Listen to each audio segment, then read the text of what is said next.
السلام علیکم ورحمۃ اللہ وبرکاتہ۔ عدل و انصاف۔ عدل و انصاف کے بغیر کوئی بھی معاشرہ ترقی نہیں کر سکتا، لہٰذا عدل و انصاف کا تقاضا ہے کہ معاشرہ میں ہر کسی کو اس کا حق ملے۔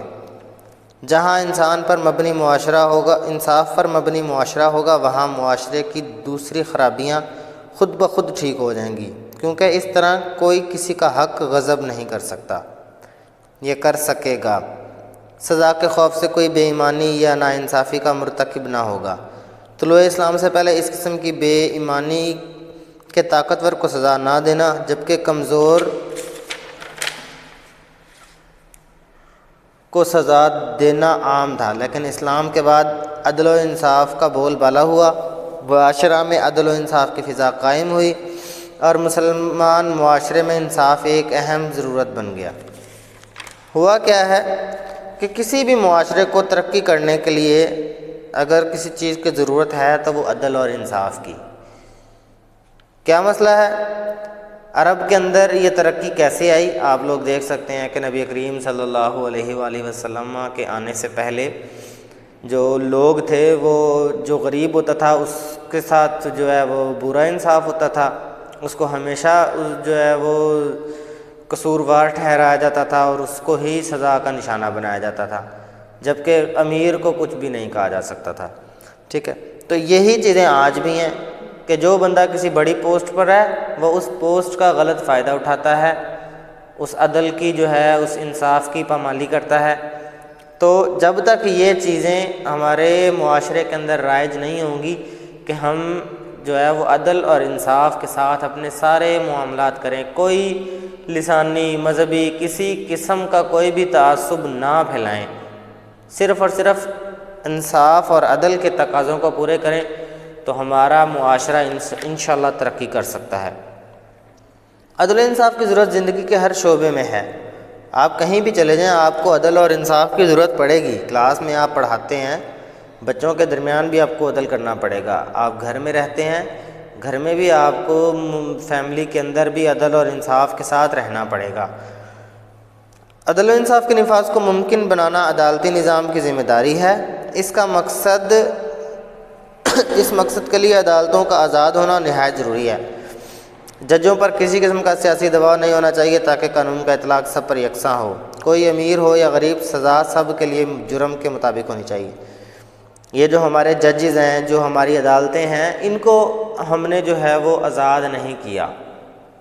کہنے کے طور پر تو ہم کہتے ہیں کہ ہماری جو ہے وہ عدلیہ آزاد ہے، لیکن جو ہمارے جج ہیں ان میں سے بہت سارے لوگ ایسے ہیں کہ جو پیسے دے کر رشوت خوری کی وجہ سے یا دوسرے تیسرے کاموں کی سفارشیں بات چیت کرا کے ہم معاملے کو الجھا بھی لیتے ہیں اور سلجھا بھی لیتے ہیں، دونوں قسموں کا کام کر سکتے ہیں۔ لیکن جو ہماری عدالتیں ہیں وہ برائے نام جو ہے وہ آزاد ہیں۔ تو اس کے لیے ہمیں ایسے لوگوں کو انتخاب کرنا پڑے گا کہ جو نیوٹرل ہوں، جو حق کا فیصلہ سنتے ہوں، جو حق کی بات کو دیکھتے ہوں، اور ان کے اندر ایسی فہم و فراست بھی موجود ہو کہ وہ کسی فیصلے کو دیکھ کر اس کے مطابق ایمانداری اور حق سچ کے ساتھ اس کا جو ہے وہ فیصلہ کر سکیں۔ آپ صلی اللہ علیہ وسلم کا فرمان ہے کہ جو قوم عدل و انصاف کو ترک کر دیتی ہے، تباہی اور بربادی اس کا مقدر بن جاتی ہے۔ حضور اکرم صلی اللہ علیہ وسلم نے عدل و انصاف کی بہت سی مثالیں چھوڑی ہیں جو دنیا کے لیے نمونہ ہیں۔ ایک دفعہ قبیلہ بنو مخزوم کی عورت نے چوری کی اور آپ صلی اللہ علیہ وسلم سے سفارش کی گئی، تو آپ صلی اللہ علیہ وسلم نے ارشاد فرمایا، تم سے پہلے قوم میں اسی لیے تباہ و برباد ہو گئی ہیں کہ ان میں جب کوئی بڑا آدمی جرم کرتا تھا تو اسے سزا نہیں دی جاتی تھی، اور اگر کوئی چھوٹا آدمی جرم کرتا تو اس پر حد لاگو کر دی جاتی تھی۔ خدا کی قسم اگر فاطمہ بنت محمد صلی اللہ علیہ وآلہ وسلم بھی چوری کرتی تو میں اس کا بھی ہاتھ کاٹ دیتا۔ صحیح البخاری کتاب حد اور سزاؤں کے بیان میں حدیث نمبر 6787۔ ابھی یہ دیکھیں صحیح بخاری کی حدیث ہے، نبی صلی اللہ علیہ وسلم فرماتے ہیں کہ کوئی بھی عورت کسی بھی خاندان کی ہو، اس نے اگر جو جرم کیا ہے اس کو اس کے جرم کے مطابق سزا ملے گی۔ اب اس عورت کا تذکرہ کیا، حالانکہ اس عورت کا صرف نام فاطمہ تھا، ٹھیک ہے، تو وہ قبیلہ بنو مخزوم کی تھی، اس کی جو ہے وہ عزت زیادہ تھی، قبیلے کی عزتیں تھی تب، آج بھی ہیں یہ چیزیں۔ تو جب ان کے بعد نبی کے پاس یہ فیصلہ لایا گیا تو وہ لوگ کہتے ہیں کہ اللہ کے رسول اس کو چھوڑ دیں. تب نبی نے فرمایا کہ میری بیٹی اگر قبیلہ قریش کی بیٹی اور اس کے بعد محمد کی بیٹی فاطمہ بھی ہوتی تو میں اس کے بھی ہاتھ کاٹتا. عدل و انصاف کی اہمیت سے انکار نہیں کیا جا سکتا، کیونکہ کسی بھی معاشرہ میں قانون کی بالادستی سے معاشرہ دن دگنی رات چگنی ترقی کرتا ہے. عدل و انصاف کے اندر ہمیں کسی بھی قسم کی بات کے اندر کوئی کمپرومائز نہیں کرنا چاہیے، بلکہ جو معاشرہ جو عدل اور انصاف ہے اس کے مطابق چلے، اس کے بعین ہی چلے گا تو پھر ہمارا ملک دن دگنی اور رات چگنی جو ہے وہ ترقی کر پائے گا. اب آگے کیا ہے؟ بر صغیر کے مسلمانوں کی مذہبی، ثقافتی، سماجی و معاشی. بر صغیر کے جو مسلمان تھے اس کی مذہب کی، ثقافت کی اور سماج یعنی معاشرے میں رہنے کی سماجی محرومی کے حوالے سے دو قومی نظریہ کی ابتدا اور ارتقاء کی وضاحت کریں. ارتقاء کا کیا مطلب ہوتا ہے؟ انکشاف جو ہے وہ کرنا، الکشاف. دو قومی نظریہ ابتدا اور ارتقاء کی وضاحت.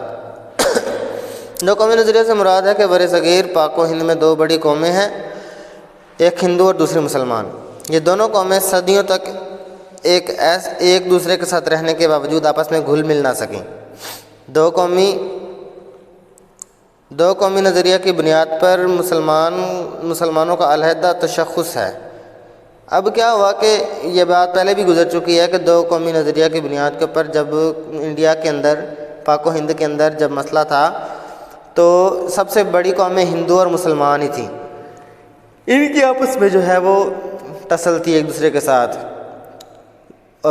ذہنی طور پر بھی تھی اور جو ہے وہ فزیکلی بھی تھی. آپ جیسے کہہ لیں کہ رہنا سہنا اور ذہن کے اندر یہ ایک اللہ کی عبادت کرتے ہیں اور عبادات کے اندر اور دوسری تیسری باتیں ان کی سوچ الگ ہے، ان کے دیگر معاملات الگ ہیں اور کفار کے جو ہے وہ ان کے برعکس ہیں. تو ان کا مسئلہ تھا. پاکستان دو قومی نظریہ کی بنیاد پر قائم ہوا.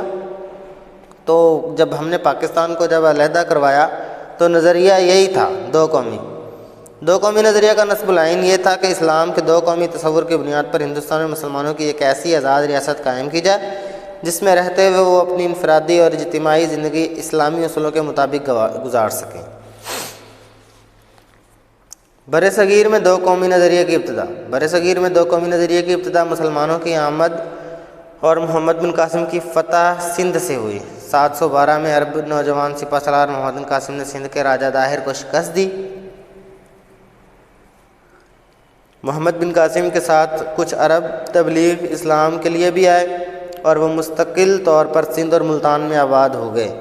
محمد بن قاسم کے حسن سلوک، رواداری اور انصاف نے مقامی لوگوں کو اس قدر متاثر کیا کہ وہ اسے اتار اور دیوتا سمجھنے لگے. تبلیغ کرنے والوں نے ان لوگوں کو اسلام کی سیدھی سچی اور توحید کی راہ دکھائی اور یہ لوگ بخود ہی دائرہ اسلام میں داخل ہو گئے. اس کے بعد غزنوی دور حکومت شروع ہوتا ہے جو 1003 سے 1206 تک محیط ہے. اس دور میں بھی موجودہ پاکستانی علاقوں میں فارسی زبان سے رواج پکڑا اور اسلامی تہذیب کے نقوش گہرے ہوئے.